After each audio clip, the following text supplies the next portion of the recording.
बिस्मिल्लाहिर्रहमानिर्रहीम। अस्सलाम वालेकुम नाज़रीन, दुनिया न्यूज़ पर आप देख रहे हैं प्रोग्राम नुक्ता नज़र। मैं हूँ आपका मेज़बान मोहम्मद अजमल जामी। स्टूडियोज़ में तशरीफ़ रखते हैं जनाब मुजीबुर रहमान शामी साहब। कौमी असम्बली में बजट पेश हुआ, वहाँ पाकिस्तान तहरीक इंसाफ ने मुकम्मल बायकॉट कर रखा है, लेकिन पंजाब में उसके बरक्स पाकिस्तान तहरीक इंसाफ मुकम्मल सरगर्म नज़र आती है। यही वजह है कि बजट इजलास में अपने मसल्स दिखाने के लिए तहरीक इंसाफ ने ना सिर्फ इसको ताख़ीर का निशाना बनाया हुआ बल्कि मुआहदे पर मजबूर किया है गवर्नमेंट को। इत्तला ये है कि जो ताख़ीर हुई है पंजाब असम्बली में बजट इजलास में, उसकी वजह यह है कि हुकूमत और अपोजिशन के बीच एक मुआहदे पर काम हो रहा है। कुछ शराइत पर हुकूमत अभी तक नहीं मान रही।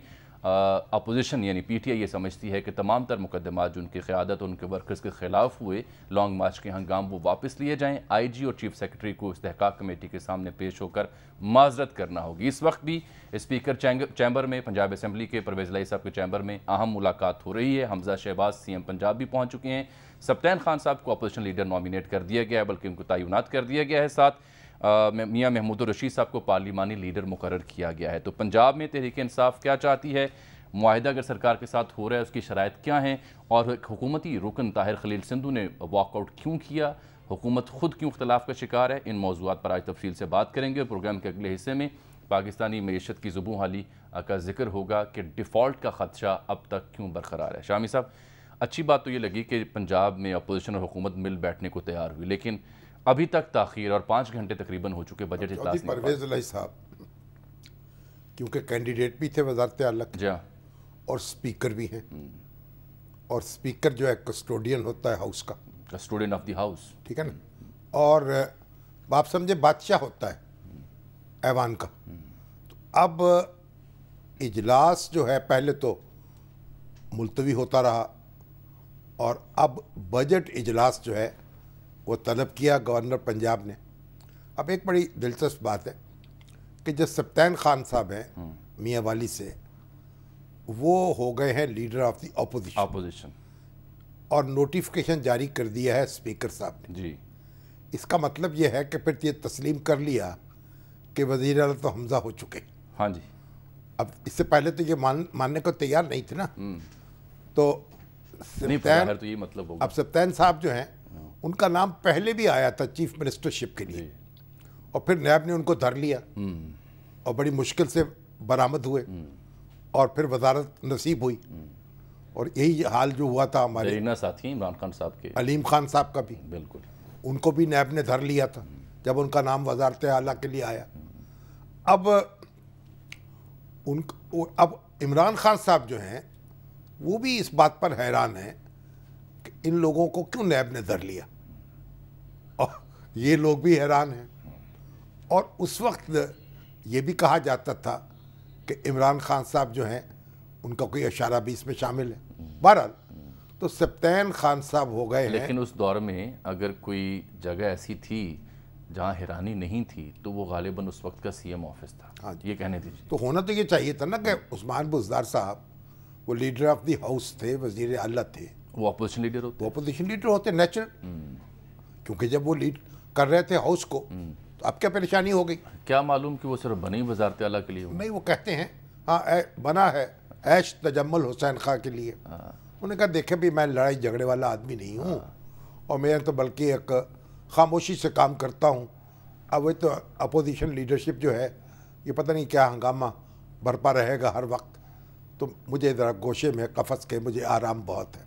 बिल्कुल ठीक है। लियाकत अंसारी साहब आ गए हैं जी। पहले तो नाम आया था हमारे मियाँ महमूद रशीद जी, वो पार्लिमानी लीडर हैं कि वो लीडर ऑफ द अपोजिशन रहे पहले भी। पहले जब PTI जो थी अपोजिशन में थी तो उस वक्त वो लीडर ऑफ द अपोजिशन थे, और बड़े सीनियर अरकान में से हैं PTI के, और लाहौर के अराई ख़ानदान के चश्मे चराग हैं। बल्कि जो डिप्टी अपोजिशन लीडर के तौर पर 2 नाम रखे गए हैं, एक मियाँ असलम इकबाल साहब को, राजा बशारा साहब को। अच्छा, अब तो इनका 4 नाम लोग सरगर्म हो गए हैं। अब इनको उन्होंने कहा पार्लिमानी लीडर बना लिया। पार्लिमानी लीडर, अब वो पार्लिमानी लीडर असल तो कायदे हिस्ब इख्तलाफ जो होता है ना, वो ठस्सेदार शख्सियत तो उसी की होती है, क्योंकि वो बाकायदा एक रिप्रेजेंट करते हैं, रिप्रेजेंट करता है, रिकग्नाइज्ड होता है, उसका प्रोटोकॉल होता है, उसको तनख्वाह मिलती है, कोठी मिलती है, जैसे राजा रियाज साहब के जैसे। मैं ज़रा जान लूँ कि इस वक्त सूरत हाल ताज़ा है क्या? बहरहाल मियाँ महमूद रशीद साहब जो है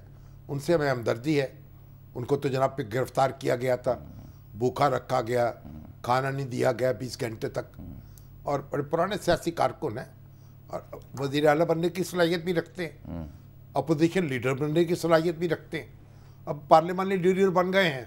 چلیے اس پہ مبارکباد دیتے ہیں, مبارک دے دیتے. اچھا لیاقت انصاری صاحب, نشیوں میں نشیوں میں ٹھیک. انصاری صاحب یہ بتائیے گا کہ 5 گھنٹے تقریباً ہو چکے, بجٹ اجلاس مسلسل تاخیر کا شکار ہے, معاہدہ طے پا رہا ہے, اسلم اقبال صاحب سے منسوب ایک سٹیٹمنٹ ہے کہ بس دستخط ہونا باقی رہ گئے ہیں, پھر معلوم ہوا کہ حکومت خود اختلاف کا شکار ہے. یہ آج ہوا کیا ہے, اس وقت معاملہ کہاں کھڑا ہے؟ دیکھیں, حکومت اور اپوزیشن کے درمیان پہلی پیش رفت یہ ہوئی تھی کہ جب بزنس ایڈوائزری کمیٹی کے اجلاس میں باضابطہ جو ہے وہ وزیر اعلیٰ پنجاب حمزہ شہباز کو خط لکھ کر سیکرٹری اسمبلی نے ان سے اپنے نمائندے نامزد کرنے کا کہا تھا. یہ پہلا حکومت اور اپوزیشن کا براہ راست جو ہے وہ رابطہ تھا اسمبلی سیکریٹریٹ کے ذریعے. اس سے پہلے جو ہے وہ حکومت اور اپوزیشن آج تک جو ہے وہ مذاکرات کی میز پر نہیں کٹھی بیٹھی, بلکہ جو ہے اختلافات اور لڑائی جھگڑے, ہنگامہ خیزی اور مقدمات اور گرفتاریوں کا سلسلہ جاری تھا. آج جب بزنس ایڈوائزری کمیٹی کا اجلاس ہوا تو اس میں حکومتی نمائندے تھے ملک احمد خان, اس میں خواجہ سلمان رفیق, ملک ندیم کامران, خلیل طاہر سندھو اور دیگر ارکان تھے, جبکہ اپوزیشن کی جانب سے سفین خان, راجہ بشارت, میاں اسلم اقبال, میاں محمود الرشید شامل تھے. اس اجلاس میں بہت تلخی ہوئی, حتیٰ کہ ایک وقت ایسا آیا کہ ملک احمد خان اور میاں اسلم اقبال جو ہے انہوں نے ایک دوسرے پہ شاؤٹ بھی کیا, اور واضح طور پر میاں اسلم اقبال کا کہنا تھا کہ ہمارے گھروں پر چھاپے مارے گئے, ہماری عزت جو ہے گھر کے تقدس کو پامال کیا گیا, کیا ہم پر لیب کی کیسز تھے کہ ہماری والدہ کو اور ہمارے گھر کے بزرگوں کو دھکے دے کر پولیس دیواریں پلانگ کر اندر کیسی آئی. جس کے جواب میں ملک احمد کا کہنا تھا کہ ہم نے بھی 3.5 سال آپ کے دور اقتدار میں ایسی ہی صورتحال کا سامنا کیا. اس قدر تلخی ہوئی کہ جو ہے جو بزنس ایڈوائزری کمیٹی کا اجلاس تھا وہ کشیدگی کا شکار ہوا. بہرحال اس میں اپوزیشن نے باضابطہ یہ مطالبات رکھے کہ آئی جی اور چیف سیکرٹری جو ہے وہ اسپیشل کمیٹی کے سامنے پیش ہوں اور اپنے عمل پر معافی مانگے, ان مقدمات کو جو ہے وہ ختم کیا جائے, اور جو تب جو ہے وہ اسمبلی کا جو بجٹ اجلاس ہے یہ شروع ہو سکتا ہے. جس پر ملک احمد خان نے کہا کہ اس حوالے سے وزیر اعلیٰ پنجاب حمزہ شہباز سے رہنمائی لے کر جو ہے وہ جواب دے سکتے ہیں. تھوڑی دیر قبل انہوں نے ایک متبادل جو ہے کاؤنٹر آفر جو ہے وہ اپوزیشن کو کی, جو اس وقت دونوں کی جانب سے دوبارہ اجلاس چل رہا ہے. جو کاؤنٹر آفر کی گئی ہے اس میں آئی جی کی معافی کی بجائے یہ وعدہ کیا جا رہا ہے حکومت کی جانب سے کہ آئی جی اسپیشل کمیٹی کے سامنے پیش ہو کر تفصیلات سے آگاہ کریں گے کہ کیوں گرفتاریاں ہوئیں, کیوں مقدمات ہوئے, یعنی اپالوجی یا معافی نہیں بلکہ وہ تفصیلات سے آگاہ کریں گے. اور دوسرا جو ہے معاملہ یہ تھا کہ جو وزیر قانون ہے وہ ہاؤس میں کھڑے ہو کر تمام معاملے پہ وضاحت جو ہے وہ اپوزیشن ارکان کو دے سکتے ہیں. تو جو اپوزیشن کی جانب سے معافی کا مطالبہ ہے وہ کاؤنٹر آفر میں تسلیم نہیں کیا گیا. اس وقت بھی جو ہے وہ حکومت اور اپوزیشن کی ٹیم کے مذاکرات چل رہے ہیں. تھوڑی دیر قبل جو ہے وہ اپوزیشن کی پارلیمانی پارٹی کا بھی اجلاس ہوا, تو اپوزیشن یہی چاہتی ہے کہ جو ایک اسپیشل استحقاق کمیٹی بنی تھی جس میں بیوروکریسی کو سزا دینے کے اس اسپیشل کمیٹی کو اختیارات دیے گئے تھے پریویلیج ایکٹ کے تحت, اس کے سامنے آئی جی اور چیف سیکرٹری پیش ہوں اور پھر وہاں پر وہ اسپیشل کمیٹی جو ہے ان تمام معاملات کا جائزہ لے. بظاہر یہ لگتا ہے کہ جو متبادل آفر ہے حکومت کی اس پر جو اپوزیشن ٹیم ہے وہ رضامند نظر نہیں آ رہی, لیکن ڈائیلاگ میں کوئی بھی چیز کسی بھی وقت پیش. انصاری صاحب اس کا مطلب یہ ہے کہ آج تو یہ بجٹ اجلاس پہ شروع ہوتا دکھائی نہیں دے رہا آپ کو؟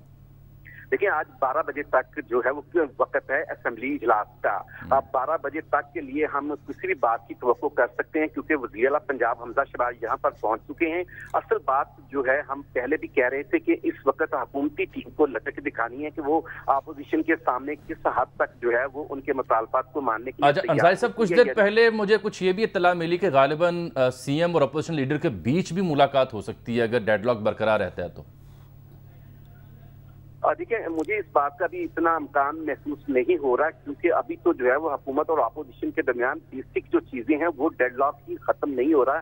اپوزیشن لیڈر اور وزیر اعلیٰ کے درمیان ملاقات کا مقصد یہی ہوتا ہے کہ جب اس نہج کے مذاکرات حتمی نتیجے پہ پہنچ جاتی ہیں اور چیزیں سیکنڈ لائن کی لیڈرشپ فائنل کر لیتی ہے تو پھر ٹاپ لیڈرشپ جو ہے ملاقات کرتی ہے. اگر وزیر اعلیٰ اور ہم اپوزیشن لیڈر کے درمیان ملاقات کی بات کو تسلیم کر لیا جائے تو اس کا مطلب ہے کہ پھر افہام و تفہیم کا راستہ یقینی ہے. उससे पहले जो सेकंड लाइन की लीडरशिप है वो चीजों को हतमी शक्ल देगी। तो इस हवाले से इस वक्त एक इम्पोर्टेंट सा डेवलपमेंट ये भी थी ना कि जो हुकूमती वफ्द था वो इख्तलाफ का शिकार हुआ पहले जब मुआहिदा ड्राफ्ट किया जा रहा था, और ताहिर खलील सिंधु जो है वॉकआउट कर गए। उन्होंने कहा हमें तो इदारों के साथ खड़ा होना चाहिए, इनकी जो शराइत है वो कबूल नहीं करनी चाहिए। ये क्या मामला जनाब, और ये तकसीम सिर्फ एक रुकन तक महदूद है या वाकई हुकूमती बेंचेस में तकसीम पाई जाती है मुआहिदे के हवाले से? नहीं, ये खबर उस हद तक दुरुस्त नहीं है, ये गलत रिपोर्ट हुई है। खलील ताहिर सिंधु उस मीटिंग में भी शरीक हुए और बाज़ाब्ता लड़ाई झगड़े के इस माहौल में भी जो है वो चौधरी परवेज लाई ने हुकूमती अरकान को खाना खिलाया और जी भर के खाना खिलाया। खलील ताहिर सिंधु खाना खाने के बाद जो है वो तकरीबन जब मीटिंग ऑलमोस्ट खत्म हो रही थी तो अरकान जो है वो वाइंड अप करके उठ रहे थे, उस वक्त गए। वो नाराजगी वाला पहलू नहीं है। कल भी एक इसी तरह की चीज डॉक्टर यास्मीन राशिद से मंसूब हुई थी कि उनकी पार्लियामेंट पार्टी में वो भी नाराज होकर चली गई। तो ये चीज इस हद तक दुरुस्त नहीं है क्योंकि हम इस बंद कमरे के बिल्कुल दरवाजे पर खड़े हैं और लम्हा बलम्हा कौन नाराज हो रहा है, कौन शाउट कर रहा है, कौन लड़ रहा है, कौन नरमी इख्तियार कर रहा है, उस सारी चीजें इस बंद कमरे के दरवाजा जब भी खुलता है तो कुछ आवाजें हमारे कान तक भी पहुंचती हैं। अंसारी साहब, मतलब यह हुआ कि स्पीकर साहब ने हमजा शहबाज शरीफ साहब को तस्लीम कर लिया है वज़ीर आला, leader of the opposition nominate करके। ये बात तकनीकी तौर पर दुरुस्त है कि जब अपोजिशन लीडर का तकर्रुर हो गया तो यकीनी तौर पर एक लीडर ऑफ द हाउस को तस्लीम किया गया तो लीडर ऑफ अपोजिशन का तस्वर सामने है। इसमें पार्लियामेंटी पार्टी में एक बड़ी बहस हुई थी कि ये मामला लाहौर हाई कोर्ट में कई केसेस की सूरत में चल रहे हैं तो उसमें कई महीने भी लग सकते हैं और ये केस अदालतों में जब इल्तवा का शिकार होते हैं तो फिर इल्तवा का शिकार होते ही जा रहे हैं। इसलिए अपोजिशन का किरदार जो है वो बहरहाल जो एक हकीकत है उसको माना जाए।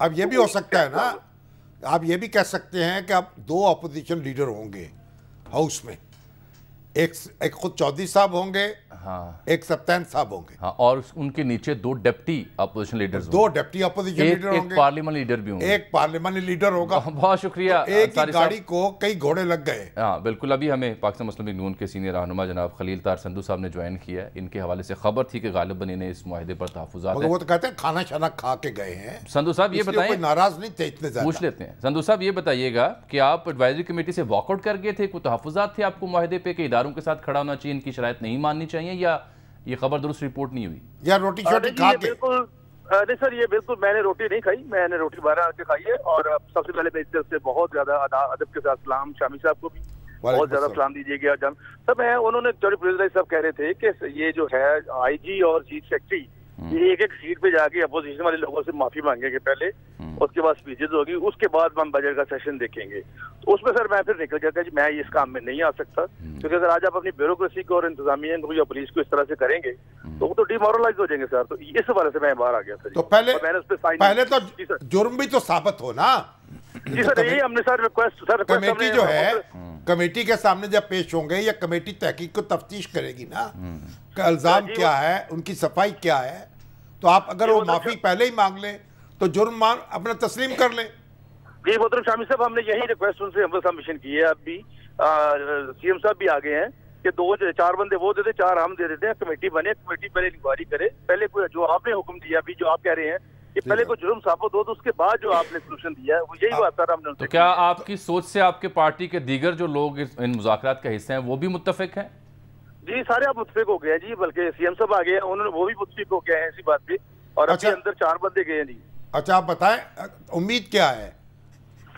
सर जाती तौर पे मुझे लगता है जी जो कि मियां असलम साहब और मुराद राज साहब और ये दोनों बहुत ज्यादा गर्म है जी हमारे इस तरह से हुआ तो हमने कहा जी आप फिर शुरू करें अपना वहाँ से जो सीएम का इलेक्शन था किस तरह डिप्टी स्पीकर को आपने किया, तो फिर हम वहाँ से शुरू कर देते हैं। तो इंक्वायरी करें, हम जो भी पर्चे गलत हुए हैं जिस तरह भी होगा उन सारों को करेंगे खत्म, लेकिन इंक्वायरी तो हो सर कम से कम, अनहर्ट तो किसी को सजा नहीं दी जा सकती। कोई तवक्को है कि बजट पेश हो जाएगा आज? सर बजट हम कोशिश पूरी जी हमारी, तो हम तो पूरी अपना मेजोरिटी में है और आए भी और हम अंदर भी जरूर जाएंगे ताकि सर आप जैसे जो हमारे मुल्क के दानिश्वर हैं, एसेट हैं, उनको भी पता चल सके कि सर हम सारे मेंबर्स आए और उसके बाद हमजा साहब की टाक भी सीएम साहब करेंगे जी। ये फरमाएं खलील साहब, ये फरमाएं कि जो पहला मुआहिदा था, ये पहली गुफ्तगू थी, उस पर तो पेशरफ्त ना हो पाई, आपने खुद एतराज़ उठाया, तो अब इत्तला ये है कि काबिल कबूल कुछ निकात लेकर मलिक साहब जो हैं वो स्पीकर के पास उसमें ये लिखा है हमने कि कमेटी बना दे अच्छा, हाँ, बजट पेश हो जाए, कमेटी बना दे और उसको टाइम लिमिट कर दे, 2 दिन में कर दे, 3 दिन में कर दे, जब उसकी रिपोर्ट आ जाएगी। अब उसमें 4 बंदे उनकी और 4 हमारे और रिपोर्ट आ जाए सर, तो जिस तरह शामी साहब ने फरमाया कि जो भी सर होगा अपना, जो भी कसूरवार होगा सर उसको जो। लेकिन आपके लिए ये अमर खुशाइन नहीं है कि बिलाखिर अपोजिशन लीडर भी यहाँ आ गए, डिप्टी अपोजिशन लीडर भी आ गए, पार्लियामेंट्री लीडर भी आ गए, गोया आपकी सरकार की लेजिटिमेसी जो है वो फॉर्म हुई है? हो गया, वो तो हो गया जी, लेकिन एक बड़ी हैरानकुन थी कि मेरे भाइयों की तरह मेरे साथ एमपी रहा है कि जो advisory committee, business advisory committee, Moonis भाई ना एमपी है ना कुछ और है, वो भी अंदर आके बैठे हुए मीटिंग में सारी शिकायत लिखवा रहे हैं। तो इस तरीके से तो बड़ा अजीब सर ये लग रहा था वहाँ पे, तो इसलिए मैं उठ के चला जी, मैं नहीं इसको एक्सेप्ट करता। हो सकता है कोई मुसालियत का किरदार अदा करने आए हूँ। तब वो बिजनेस एडवाइजरी में तो जामी साहब नहीं होता, वो तो सेपरेट जगह होती है ना जी, किसी और जगह पे साइड के किसी कमरे में बैठ के। बिल्कुल ठीक। तो आपने एतराज किया इस मामले पर? जी, इसमें मैंने तो सर, आपको पता है सर, मेरा फैब्रिक फर्क है सर, और मैं आप तो सब कुछ सीख रहे सारा थैली पे रख के फिरते हैं माशाल्लाह। कहना चाहते हैं सर, आप एक बड़े दिली मेहरबान है सर शामी साहब। हाँ जी, बहुत मेहरबानी, बहुत शुक्रिया खलील ताहिर संधू। शर्मा गए, लजा गए, दामन छुड़ा गए, इश्क मरहबा वो यहाँ तक तो आ गए।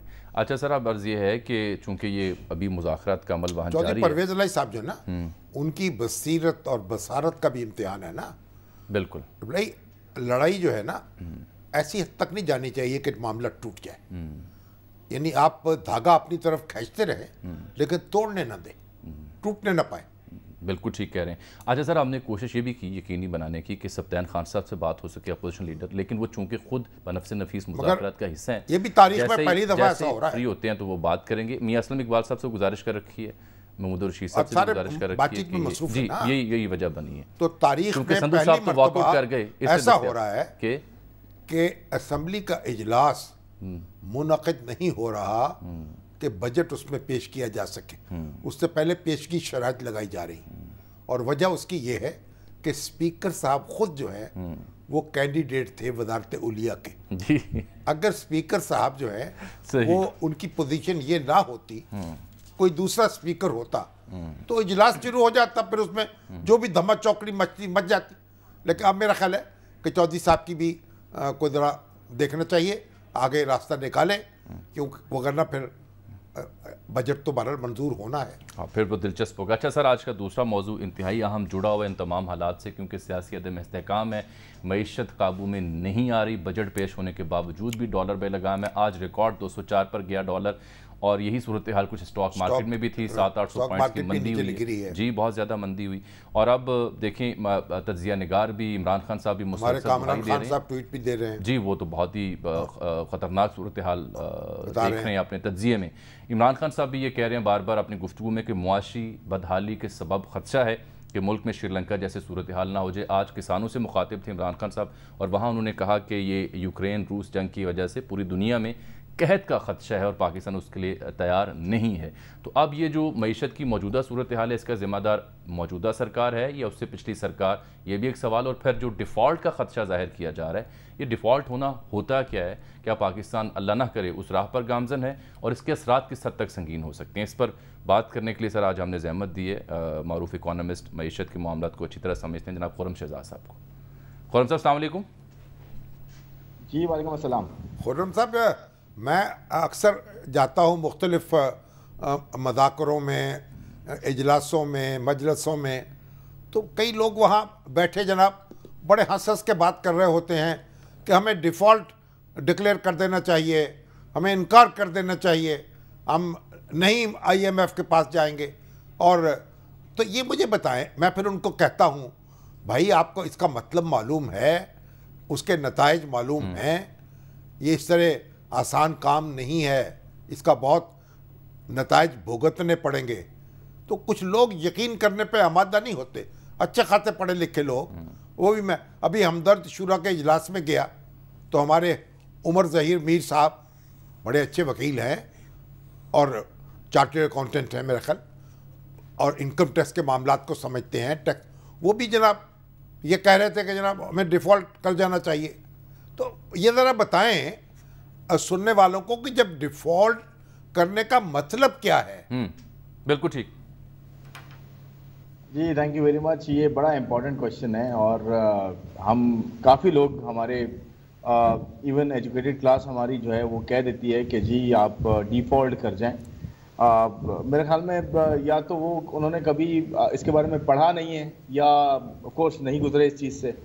آپ کے سامنے سری لنکا کی ایگزامپل ہے اور سری لنکا کا حال دیکھ لیں آپ کہ ڈیفالٹ کرنے کا کیا مطلب ہوتا ہے. اور سری لنکا جو ہے ہماری اکانومی سے بہت ریلیٹیولی چھوٹی اکانومی ہے اور ان کے جو لونز ہیں وہ بھی کافی کم ہیں. ان کے یہاں ٹوٹل فارن لونز جو ہیں وہ 52-53 ارب ڈالرز ہیں. ہمارے فارن لونز جو ہے 130 ارب ڈالرز ہیں. اور دیکھیں پرابلم یہ ہے کہ اگر آپ ڈیفالٹ کرتے ہیں تو آپ بہت زیادہ کمپرومائزنگ سچویشن میں آ جاتے ہیں. اور نہ صرف یہ کہ آپ کے یہاں مہنگائی میں اضافہ ہوتا ہے بلکہ جب کمپرومائزڈ کوئی ہوتا ہے تو وہ اس کے پاس یہ جو ہے وہ آپشن نہیں ہوتا کہ وہ اپنی کوئی بات کر سکے, اپنی ٹرمز پہ کوئی بات کر سکے. تو آپ کو جو آپ کے کریڈیٹرز ہیں وہ آپ اپنی ٹرمز پہ بات کرتے ہیں, وہ ابھی بھی کر رہے ہیں, لیکن ڈیفالٹ کا مطلب بہت زیادہ مہنگائی ہونا, بہت زیادہ آپ سول انریسٹ تک بات پہنچ جاتی ہے. آپ دیکھیں ہم ایکسپورٹ نہیں کر سکیں گے, امپورٹ کے لیے ایل سیز نہیں کھل سکیں گی, ہمیں کیش پہ سارے امپورٹ کرنی پڑے گی, ایکسپورٹ کی وصولی ممکن ہوگی. یہ ذرا بتائیے ذرا کھول کے. جی میں اسی طرف آ رہا ہوں کہ دیکھیں سب سے پہلی جو چیز ایک عام آدمی کے لیے امپورٹنٹ ہوتی ہے وہ مہنگائی ہے. اس مہنگائی میں اس قدر اضافہ ہو سکتا ہے اور وہ کیوں ہو سکتا ہے. جیسے آپ نے بالکل صحیح فرمایا کہ آپ امپورٹ بھی کرنے جائیں گے نا تو آپ کو امپورٹ میں بھی لوگ جو ہے وہ آپ کے پاس ایک تو پیسے نہیں ہوں گے, دوسرا آپ کو کوئی ادھار پہ چیز نہیں دے گا. آپ نے دیکھا جب ہم F A T F program میں گئے گرے لسٹ میں تو ہر کوئی آپ کے ساتھ ٹریڈ نہیں کر رہا اتنے آرام سے. اب بڑی دنیا کے بڑے بڑے بینکس یہاں پہ ہمارے بینکس کے ساتھ اس طرح سے ٹریڈ نہیں کرتے. آپ ابھی تھوڑا سا ڈیفالٹ کے پاس آئے ہیں, جب آپ کے پاس ڈالرز نہیں ہیں تو آپ یہ دیکھیں کہ آپ کو آئل جو ہے ملنا جو ہے ریلیٹیولی مشکل ہو گیا ہے. اللہ کا شکر ابھی اتنا پرابلم نہیں ہوا, لیکن جو دنیا کے بینکس ہیں وہ آپ کو آئل دینے کے لیے ایل سی جو کھلتی ہے, یعنی کہ پیسہ یہاں سے بینک اور وہاں سے جو ہے دوسرا بینک آپ کو یہ گارنٹی دیتا ہے کہ جی میرا بینک جو ہے یہاں سے آپ کو گارنٹی دیتا ہے کہ اگر پیسے نہیں ہوئے تو جو کاؤنٹر پارٹی ہے یا کورسپونڈنگ جو کنٹری ہے وہاں سے بینک میرا پیسے دے دے گا. تو کہا جائے گا کہ آپ پورا کیش جمع کرائیں. جی سب سے پہلی بات کہ ٹریڈ اتنی مشکل ہو جاتی ہے آپ کے لیے کہ آپ کے پاس وہ چیزیں بالکل نہیں آ سکتی جو آپ خود پروڈیوس نہیں کرتے اور دنیا سے لے نہیں سکتے. پھر پیمنٹ آپ کے ساتھ بڑی مشکل ہو جاتی ہے. جب یہ دو چیزیں ہوتی ہیں دنیا کے ساتھ, آپ بتائیں برآمدات پہ بھی اثر پڑے گا. جی میں اسی طرف آ رہا ہوں کہ ٹریڈ میں نے پورا کہہ دیا نا کہ ایک تو امپورٹ کرنا مشکل ہو جاتا ہے کیونکہ پیسے نہیں ہوتے آپ کے پاس اور آپ مرہون منت ہوتے ہیں لوگوں کی کہ جی آپ ہمیں پیسے دیں یا چیزیں دیں ادھار پہ. اور دوسرا ایکسپورٹ آپ کی جو ہے وہ ایکسیپٹ ہونا مشکل ہو جاتی ہے کہ آپ کی جو ایکسپورٹ ہے اس کی قیمت وہ نہیں ملتی آپ کو. جب وہ قیمت نہیں ملتی تو آپ کے ارننگز کم ہو جاتی ہیں, کاسٹ بڑھ جاتی ہے. دیکھیں کسی بھی شخص کی ہو, کسی بزنس کی ہو, کسی بھی فیملی کی ہو, اس کی جب ارننگز کم ہو جائیں گی اور اس کی کاسٹ بڑھنا شروع ہو جائیں گی تو اس کا سروائیول مشکل ہو جاتا ہے. ان کی فیملی, ان کے بچے, ان کا پورا گھر جو ہے وہ بہت مجبور ہو جاتا ہے وہ سب چیزیں کرنے پہ جو ان سے کروائی جا سکتی ہے. خرم صاحب دیکھیں ہم تو بجلی بھی تیل سے پیدا کر رہے ہیں اس کا بڑا حصہ, تو اگر ہمارے پاس آئل نہیں ہے تو بجلی پیدا نہیں کر سکیں گے. اور یہی وجہ نا کہ پلانٹس جو ہیں وہ 25% سے اوپر پروڈیوس نہیں کر پا رہے. ابھی تو ویسے ہی کمی ہے, لیکن اگر مزید کمی واقع ہو جائے تو اندھیرا ہو جائے گا ہر طرف. یہ میں خرم صاحب تفصیلی جواب آپ کا لیتے ہیں اس ساری صورتحال کے اوپر, بالخصوص جو سٹاک مارکیٹ کی ڈالر کی صورتحال اور یہ ڈیفالٹ کی جو بار بار بات کی جاتی ہے اس کے کانسیکوینسز فردر ڈسکس کرنے آپ سے. ناظرین ساتھ رہیے گا, گفتگو یہ جاری ہے, ایک بریک کے بعد آپ کی خدمت میں حاضر ہوتے ہیں.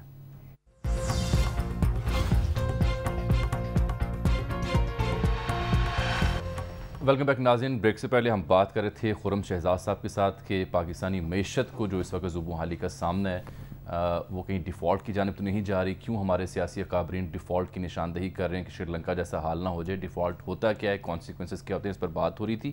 خرم صاحب آپ کے پاس جانے سے پہلے ساتھ تازہ خبر یہ ہے کہ وہ جو پنجاب اسمبلی کا معاملہ ہے وہ بددستور ڈیڈ لاک کا شکار ہے اور اس میں ابھی تک کوئی ایسی حوصلہ افزا پیش رفت نہیں ہوئی کہ اعلامیہ جاری کیا جا سکے. تو ایسی صورت میں اگر ڈیڈ لاک برقرار رہتا ہے تو پھر یک طرفہ طور پر بجٹ اجلاس بلایا جا سکتا ہے اسپیکر کی آشرواد کے بغیر, یا پھر معاملہ کورٹ کچہری میں جائے گا, یا یہ پیچیدہ صورتحال ہے؟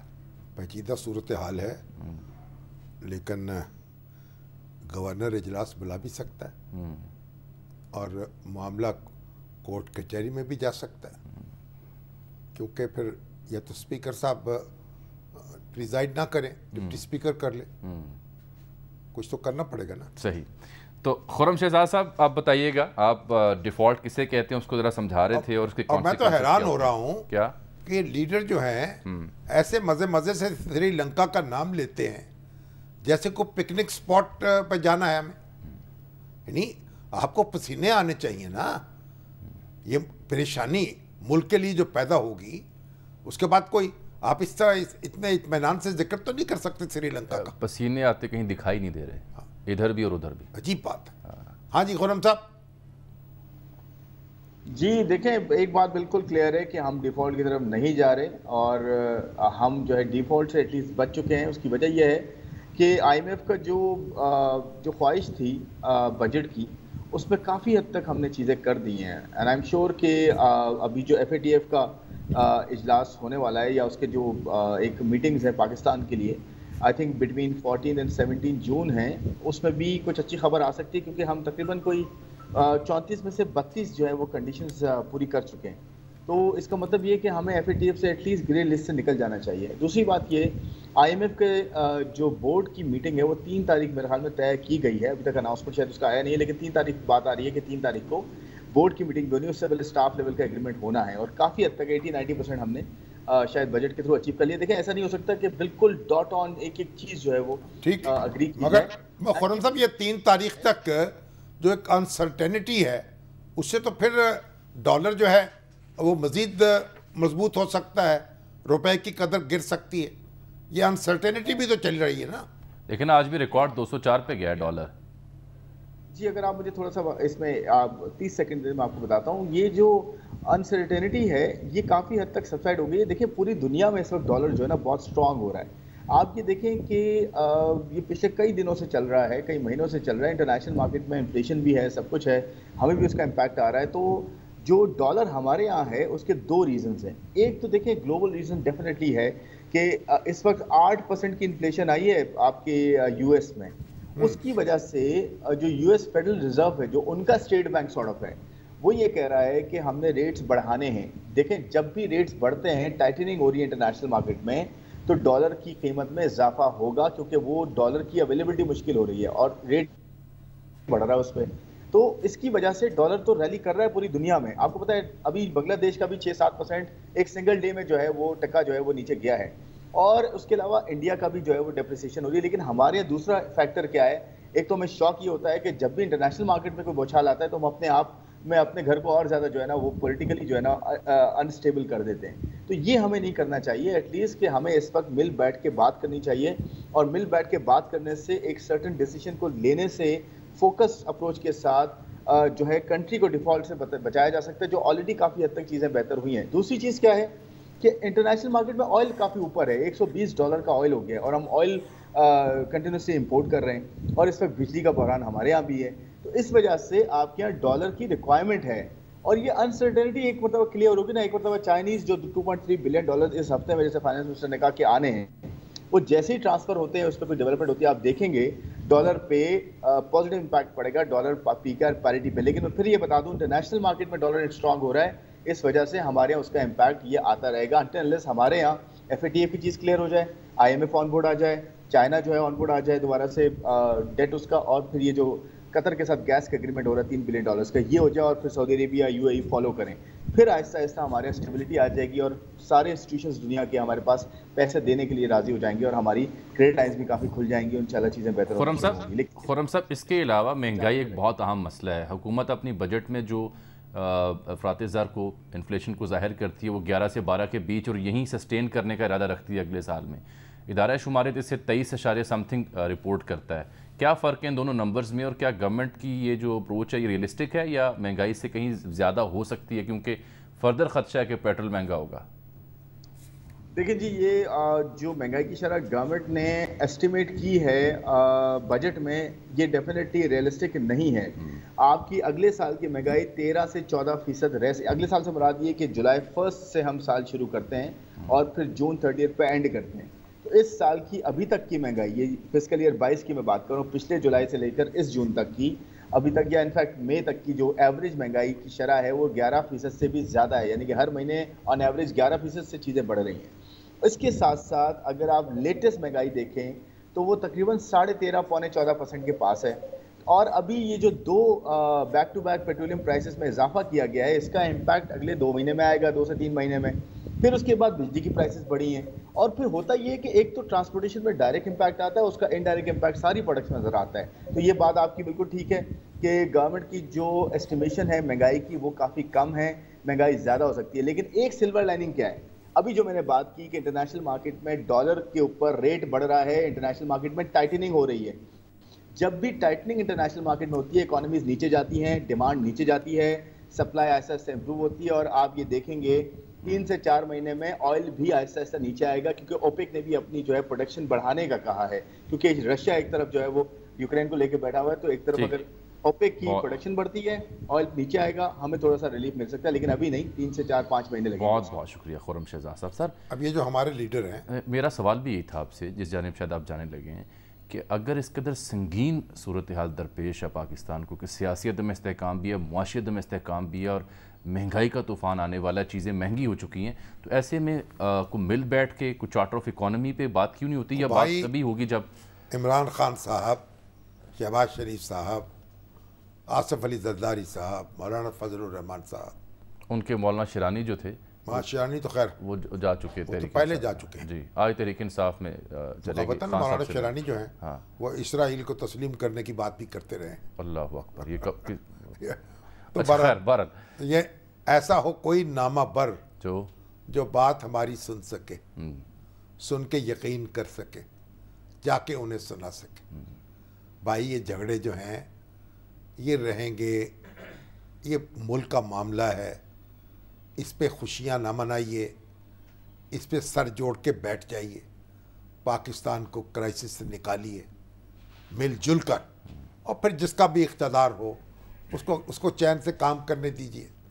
عمران خان صاحب آ جائیں، شہباز شریف صاحب رہ جائیں، اور کوئی آ جائے، کیا ہے اقتدار جو ہے، یہ تو زندگی کی طرح چیز ہے نا، آنی جانی چیز ہے، اس پہ کیا ہے، مسئلہ کیا ہے اس میں؟ پوری دنیا میں آپ دیکھتے نہیں۔ شاہم صاحب ایسے ڈیڈ لاکس کی ایسی صورتحال پاکستان کی سیاسی تاریخ میں ایک سے زائد بار آ چکی ہے، لیٹ 70s میں بھی آپ نے خود دیکھا ہوگا، جب آمنے سامنے تھی اتحاد بھی اور اس وقت کی سرکار، لیکن کہیں نہ کہیں کوئی بیچ کی راہ نکلتی ہے، کوئی ایسے لوگ جو بیک ڈور سے آتے ہیں اور فریقین کو مل بٹھاتے ہیں تاکہ بات چیت ہو سکے۔ یہ اب پہلی بار لگ رہا ہے، حالانکہ دھرنے کے ہنگام ہمارے پاس فریقین ایک دوسرے تسلیم ہی نہیں کر رہے نا، حالانکہ دھرنا جو تھا خان صاحب کا لانگ مارچ، اس کے ہنگام بالکل بیک ڈور روابط ہوئے، خان صاحب جو بات چیت بھی ہوئی۔ خان صاحب نے انوکھی پوزیشن لے لی ہے، وہ کہتے ہیں میں تسلیم ہی نہیں کرتا کسی کو، اب وہ بار بار دھمکی دیتے سپریم کورٹ کی۔ بھائی آپ تسلیم کریں، آپ بھی ایک حقیقت ہیں، آپ کے مخالف بھی ایک حقیقت ہیں، لیکن اسی لائن کی جو بعد میں تشریح کی جاتی ہے وہ یہ ہے کہ جناب تاریخ دے دیں انتخاب کی، پھر آپ سے بات کرتے ہیں۔ وہ بھائی تو بات چیت پہلے کر لیں، تاریخ پہلے لے لیں۔ ابھی تو آپ دیکھیں IMF سے جب تک آپ کا معاہدہ نہیں ہوتا، انٹرم گورنمنٹ سے IMF معاہدہ نہیں کرے گا، وہ ڈیل ہی نہیں ہو سکتی۔ آپ کو پہلے تو IMF سے معاہدہ کرنا ہے، ایک تیقن دینا ہے، انسرٹنٹی کو ختم کرنا ہے۔ انتخاب تو بعد کی بات ہے، ابھی آپ بری حکومت میں کیسے جھونک دیں گے ملک کو؟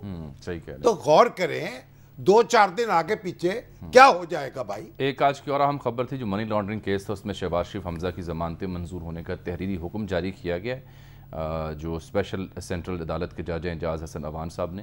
یہ اس میں جو فیصلہ ہے نا، اس پہ جو میں نے سنا ہے، کل تک اٹھا رکھتے ہیں، میں تو حیران ہوا ہوں، کل تک اٹھا رکھتے کہ ہیں، تفتیش دیکھ لیجئے کیا ہے، کل تک الزام کیا ہے۔ وہ کہتے براہ راست نام ہی نہیں لیا، ایسا ہی ایک بریک آ حمزہ کا نہ وہ شہباز شریف کا۔ ٹھیک، ایک بریک ناظرین آپ پروگرام میں۔